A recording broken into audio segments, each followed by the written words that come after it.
William Utermohlen was born in Philadelphia in 1933. He studied painting and drawing at the celebrated Pennsylvania Academy of Fine Arts and the Ruskin School of Art in Oxford.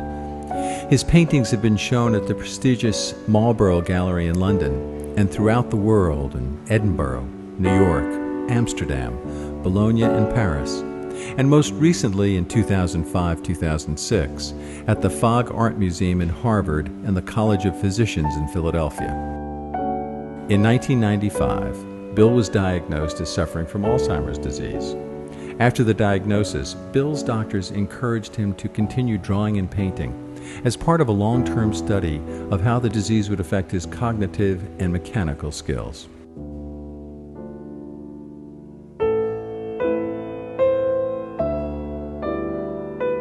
The result was a devastating series of self-portraits, beginning with Blue Skies, in which the artist confronts himself and the knowledge of an impending living death.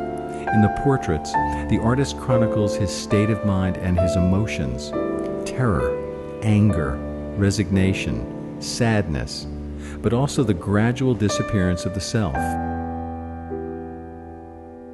In the last portrait, the year 2000, the features were literally erased by the artist, symbolically spelling the end. The pictures have been growing in fame and recognized as a unique visual document of the evolution of Alzheimer's disease, but also the psychological reaction of a patient to dementia. William Utermohlen's late pictures have a complexity and sophistication which is extremely rare in the work of Alzheimer's patients. Instead of fading away into vagueness in Bill's late paintings, the mind and the hand play a last concentrated battle against the disease, a battle in which the artist shows himself fully conscious of his predicament. No longer able to communicate his anguish in words, he does it in the most fluent way possible through paint, color, and line.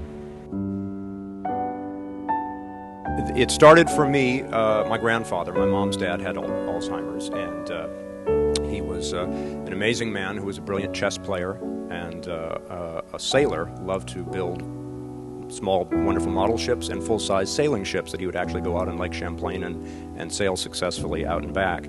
And by the time the disease was through with him, he no longer knew how to move a chess piece. He could no longer assemble a simple child's model of a boat. And the last time I saw him, he was in a wheelchair, strapped in with his arms restrained, staring at pictures cut out of a children's magazine. There are 4.5 million people right now in this country with Alzheimer's disease. And the key issue about Alzheimer's is there is a demographic time bomb, which is me and people like me, all of us in the baby boom generation. When we hit the age where we start getting statistically significant incidences of Alzheimer's, which let's say is age 65, around which you have about a 1 in 10 chance of getting Alzheimer's disease. And the incidence, by the way, goes up till when you reach age 85, you're close to a 50% chance of getting the disease. But when we start reaching that age, the number of people with the disease is going to increase roughly 1 million people a year. Bringing Alzheimer's into the light. Raise awareness and understanding. Engage in dialogue. Multiple constituencies. Patients, caregivers, doctors, Wall Street, Congress, academia.